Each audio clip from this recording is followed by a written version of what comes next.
Le 31 octobre 2025, alors que la France s'amusait à masquer ses visages sous les grimaces d'Halloween, un autre visage, celui que l'on croyait immortel, s'effaçait doucement. Tchéky Karyo est mort sans bruit, sans mise en scène, dans un matin pâle du Sud. Le Monde n'a appris la nouvelle que bien plus tard, par un communiqué bref, presque murmurant, décédé des suites d'un cancer. Rien de plus. Comme si les mots eux-mêmes craignaient de déranger son repos. Ceux qui l'avaient connu n'ont pas été surpris de cette discrétion.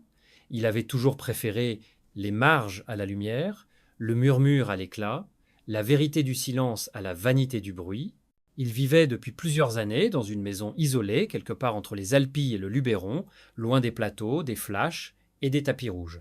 Son existence y suivait le rythme lent des saisons. Lecture au petit matin, promenade parmi les oliviers, musique en sourdine, lettres qu'il n'envoyait jamais, certains voisins ignoraient jusqu'à son nom. Il disait simplement « C'est un homme poli, un peu fatigué, qui lit beaucoup ». Ce détachement du monde médiatique n'était pas un caprice, mais une manière d'être. Il s'était toujours senti étranger aux apparences, conscient que l'art ne se confond pas avec la gloire. Ces dernières années avaient été marquées par une lente extinction, pas une agonie spectaculaire, mais un effacement choisi. Les rares visiteurs qu'il recevait évoquaient une paix étrange dans sa voix, une douceur nouvelle, presque enfantine. Il savait, dira plus tard, une amie comédienne, mais il ne voulait pas inquiéter. Il voulait que la vie reste simple, même à la fin.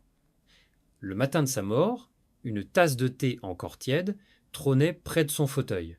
Dans un carnet ouvert, on pouvait lire d'une écriture tremblante « Merci pour la vie », une phrase courte, mais qui résumait tout, gratitude, lucidité, acceptation. Il n'y eut ni ambulance sous les flashs, ni pleurs théâtraux. Juste le souffle du vent d'automne, les feuilles qui se détachaient lentement et la lumière dorée d'un jour qui ressemblait à tous les autres.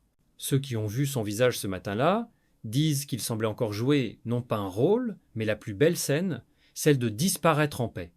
Ainsi s'éclot le dernier acte d'un homme qui avait toujours su qu'il faut savoir partir comme on a vécu, avec pudeur. Tchéky Karyo est né à Istanbul le 4 octobre 1953 sous le nom de Baru Tchéky Karyo. Son enfance se déroule entre les langues, les sons, les parfums mêlés d'Orient et d'Occident. Son père, turc d'origine séfarade, et sa mère, grecque, l'élèvent dans un monde où les cultures s'entrechoquent doucement, mais où plane déjà le spectre du déracinement. Très tôt, la famille quitte la Turquie pour Paris, fuyant les tensions et cherchant un avenir plus stable. Là, dans un quartier populaire, le jeune Baru découvre la rudesse de l'exil.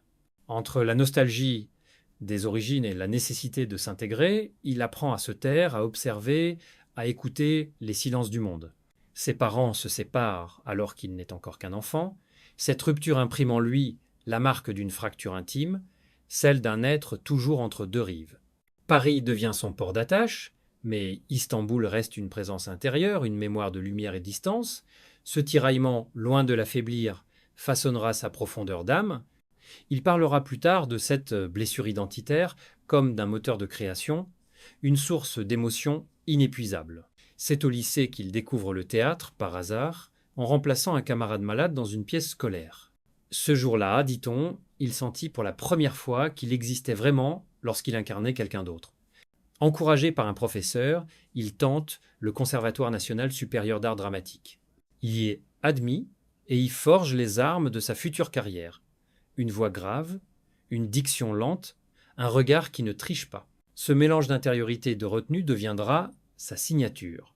Sur scène, il ne cherche jamais à séduire, il habite les silences. Ses camarades parlent d'un jeune homme déjà vieux, habité par une gravité qu'on ne rencontre pas à cet âge. Pourtant, dans l'intimité, il pouvait être drôle, généreux, presque enfantin. Loin d'être un simple apprentissage, ces années au conservatoire furent pour lui une métamorphose. L'exilé devenait comédien. L'enfant déraciné apprenait à se réinventer dans chaque rôle. Entre deux répétitions, il lisait beaucoup. Camus, Pessoa, Rilke. Ces auteurs lui parlaient d'errance, d'identité, de solitude, des thèmes qui deviendront les fils rouges de toute sa carrière. Lorsqu'il rejoint la troupe du Théâtre national de Strasbourg, il a déjà cette intensité qui fascine et met mal à l'aise à la fois. Son visage ne ment pas, son regard brûle, Les metteurs en scène le remarquent vite, il n'est pas un acteur de surface, mais un homme d'abîme. C'est ce mélange d'étrangeté et de sincérité, forgé dans l'enfance du déracinement, qui fera de Tchéky Karyo un artiste à part. À travers chaque personnage, il cherchera non pas à jouer, mais à comprendre ce qu'être ailleurs veut dire. Lorsque Tchéky Karyo quitte le théâtre pour le cinéma au début des années 1980, il emporte avec lui cette intensité presque mystique acquise sur les planches. Le grand public le découvre dans La Balance de Bob Swaim en 1982, où il incarne Petrovitch, un policier trouble, d'une ambiguïté fascinante. Son regard magnétique, son jeu contenu mais habité, frappe les spectateurs. Il obtient une nomination au César du meilleur espoir masculin, mais surtout, il impose un style, celui d'un acteur qui refuse la facilité, préférant le vrai au spectaculaire. Le succès est discret, mais profond. Dans un cinéma français souvent dominé par les grandes gueules, il impose le silence comme une arme. Les années suivantes le voient enchaîner les rôles marquants. Les spécialistes en 1985, L'or de Jean-Jacques Hano en 1988 et surtout Nikita de Luc Besson en 1990. Dans ce dernier film, il incarne Bob, l'agent froid et paternaliste, figure inoubliable d'un mentor, sans émotion apparente, mais d'une humanité contenue. Ce rôle lui vaut une reconnaissance internationale. À travers Bob, Karyo devient le visage de l'homme de l'ombre, celui qu'on ne comprend pas entièrement, mais qu'on n'oublie jamais. Sa carrière prend alors une tournure singulière. Il devient le comédien que tous les réalisateurs respectent, mais que peu osent mettre en tête d'affiche. Il joue dans GoldenEye en 1995 de Patriot aux côtés de Mel Gibson et Along Came a Spider avec Morgan Freeman. Partout, il reste fidèle à lui-même, intense, précis, dépouillé. Il maîtrise 3 langues, passe d'un plateau à l'autre sans perdre son accent ni son âme. Les anglo-saxons l'admirent pour son sérieux, son mystère, sa capacité à exprimer 1000 émotions sans bouger un muscle. Mais derrière ses succès, Karyo demeure un artisan. Il dit souvent que jouer, c'est tailler la pierre. Chaque rôle devient pour lui un travail d'orfèvre, un dialogue entre la lumière et l'ombre. Il ne cherche pas la gloire, il cherche la justesse. Cette exigence, parfois incomprise, lui ferme certaines portes, mais forge une légende silencieuse. En coulisses, les techniciens racontent sa concentration presque religieuse avant chaque scène, un souffle lent, les yeux clos, comme s'il priait. Au début des années 2010, la télévision lui offre une seconde jeunesse. Dans la série britannique The Missing, puis dans son spin-off Baptiste, il incarne un détective fatigué, rongé par la douleur mais mu par une humanité bouleversante. Ce rôle, taillé sur mesure, réveille l'admiration du public européen. Il devient culte, non pas par effet de mode, mais parce qu'il touche à une vérité profonde, celle d'un homme brisé qui continue, malgré tout, à chercher. Sur les tournages, on le dit, exigeant mais bienveillant, toujours soucieux du détail. Et quand la caméra s'éteint, il redevient cet homme simple, un peu distant, qui range son texte dans sa poche et disparaît sans adieu.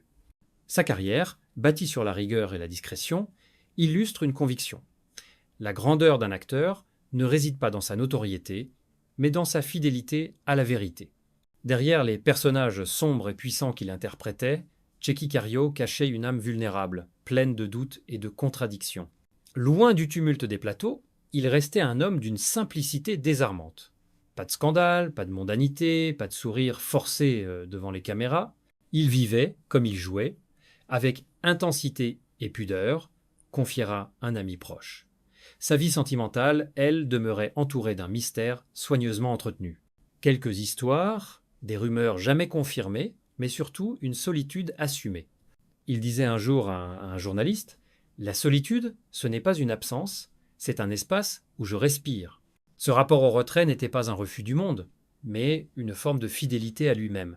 Il refusait de s'exposer, de trahir ses émotions pour séduire.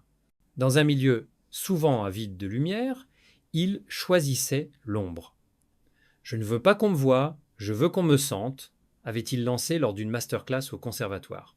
Cette phrase résume tout son rapport à l'art et à la vie. La présence n'est pas une question de visibilité, mais d'intensité. Il n'a jamais couru après les grands rôles américains qu'on lui proposait parfois. Selon un proche, il aurait même refusé un rôle principal dans une production hollywoodienne majeure au début des années 2000, arguant qu'il ne voulait pas jouer un cliché de français. Il préférait perdre une opportunité plutôt que de perdre sa vérité. Ce choix admirable mais coûteux lui valut d'être parfois oublié par les circuits dominants. Pourtant, dans les coulisses du cinéma, tous savaient qui il était, un acteur d'exception, un homme de conviction. Cette fidélité à ses principes se retrouvait aussi dans sa manière de travailler. Cario ne trichait pas, il arrivait toujours en avance, connaissait ses textes par cœur, refusait la superficialité. Un réalisateur raconta qu'il pouvait répéter une scène 10 fois, non pour corriger un geste, mais pour retrouver la sincérité d'une respiration. Il cherchait toujours l'émotion, juste celle qui ne s'explique pas, mais se ressent. Sa douleur la plus profonde sans doute fut cette reconnaissance partielle. Trop intense pour les comédies, trop européen pour Hollywood, trop discret pour les festivals, il se retrouva souvent dans cette zone floue où l'on admire sans célébrer. Mais loin d'en souffrir ouvertement, il transforma cette injustice en moteur. Son jeu s'enrichit d'une mélancolie unique, celle des hommes que le monde regarde sans jamais vraiment les voir. Dans une interview de 1998, il résumait son mal d'être avec une lucidité poignante. « Je suis né quelque part, mais je n'y ai jamais vécu. Et là où je vis, je suis toujours un peu ailleurs. » Cette phrase, d'une simplicité déchirante, résume l'homme autant que l'acteur, un être perpétuellement en transit, cherchant dans chaque rôle un lieu où enfin habiter. À partir de 2015, Tchéky Karyo ralentit le rythme. Les tournages se font plus rares, les apparitions publiques presque inexistantes. Il se retire progressivement du monde, non par lassitude, mais par désir de paix. Sa maison en Provence devient son refuge. Là, au milieu des oliviers et du Mistral, il trouve une forme de sérénité que la scène ne pouvait plus lui offrir. Ses journées s'organisent autour de rituels simples: écrire au lever du soleil, marcher au crépuscule, écouter Bach ou Leonard Cohen. Il lit beaucoup Camus, Pessoa, Rilke et note des fragments de phrases dans des carnets qu'il garde précieusement. Écrire, c'est respirer sans témoin, aurait-il confié à un ami. C'est dans ce silence choisi qu'apparaît la première ombre de la maladie. En 2022, un cancer est diagnostiqué. Fidèle à lui-même, il choisit de ne pas en parler. Ni communiquer, ni confidence. Il refuse les longues hospitalisations, préférant rester chez lui, entouré de sa compagne dont l'identité n'a jamais été dévoilée et de son vieux chien adopté des années plus tôt sur un tournage. Ses proches disent qu'il n'a jamais cherché à se battre contre la maladie, mais à vivre avec elle. Sa résistance était calme, presque stoïque.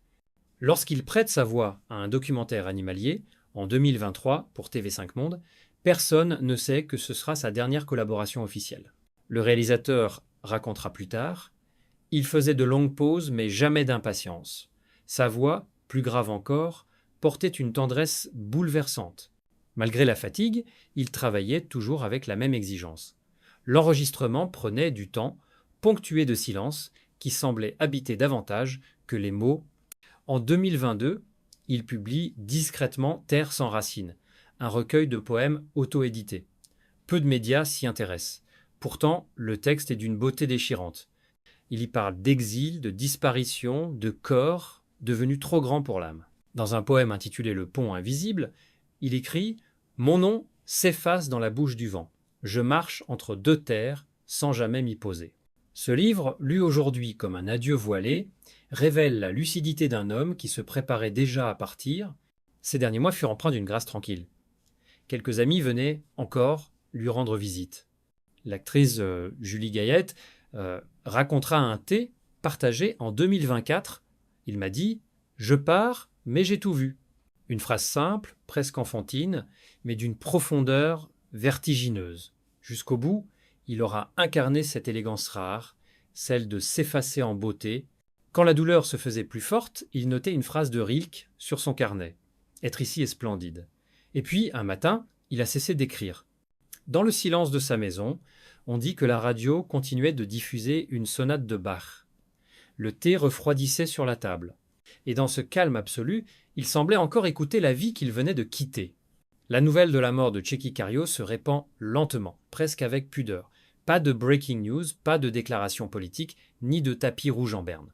Ce sont d'abord les plateaux de tournage, les vieux camarades de théâtre, les techniciens de l'ombre qui en parlent entre eux comme d'un secret à préserver. Il est parti comme il a vécu, sans bruit, écrit un journaliste du journal du dimanche. Et pourtant, cette disparition silencieuse laisse un vide immense. Les hommages affluent, discrets mais sincères. Jean Reno publie quelques mots. Il était la nuit de nos films. Un réalisateur britannique, sobrement. Julian Baptiste has left us too soon. Il n'y eut pas d'hommage national, mais chaque mot prononcé semblait peser plus lourd que les discours officiels. Dans les jours qui suivent, les chaînes rediffusent. Nikita, lourd, Baptiste. Les spectateurs redécouvrent ce regard, cette voix, cette lenteur habitée. Beaucoup disent avoir pleuré, non pour l'acteur, mais pour ce qu'il représentait, la vérité d'un jeu sans artifice, la noblesse d'une discrétion devenue rare. Son héritage n'est pas fait de trophées ni de grandes fortunes. Selon son testament, une partie de ses droits d'auteur est léguée à une fondation destinée à soutenir les jeunes comédiens du théâtre indépendant. Le reste revient à sa compagne, gardienne de ses carnets, de ses poèmes, de sa voix. Parmi les objets trouvés dans sa maison, un carnet noir, rempli de phrases inachevées. Sur la dernière page, cette note, « Ne pas craindre de disparaître ». La trace ne s'efface pas, elle change de forme. Dans le monde du cinéma, sa mort provoque une réflexion plus large. Peut-on encore être un artiste dans le silence, à l'heure des écrans permanents? Cario prouve que oui.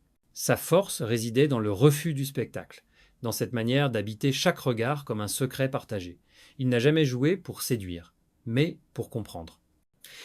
Et cette sincérité, paradoxalement, le rend éternel. Dans les écoles d'art dramatique, on cite déjà ces interviews, ces phrases sobres devenues presque philosophiques. Le comédien doit disparaître pour que le personnage respire. Sa carrière, longue de plus de 100 films, reste un modèle d'humilité et de rigueur. Pour beaucoup de jeunes acteurs, il est devenu un repère. Celui qui prouve que la profondeur ne fait pas de bruit. Aujourd'hui, il repose quelque part entre les collines du Luberon, dans ce paysage qu'il aimait tant. Aucun monument, aucune statue. Seulement le chant du vent dans les oliviers et la lumière du sud. Là où les ombres ne sont jamais tout à fait noires. Car même dans la mort, Tchéky Karyo continue d'éclairer les marges avec la même intensité silencieuse qui avait fait de lui un acteur à part. Tchéky Karyo, acteur franco-turc d'une intensité rare, s'est éteint en 2025 dans le silence qu'il avait toujours choisi. Né entre deux cultures, il fit de cette dualité la source de son art, un jeu intérieur, d'une vérité brute. De Nikita à Baptiste, il incarna les figures de l'ombre avec une humanité bouleversante. Refusant les artifices, il préféra la sincérité à la gloire. Ses dernières années en Provence furent un poème de solitude apaisée. Il laisse derrière lui une œuvre d'émotion pure, un héritage invisible, mais vivant. Celui d'un homme qui avait compris que le silence est une forme de lumière,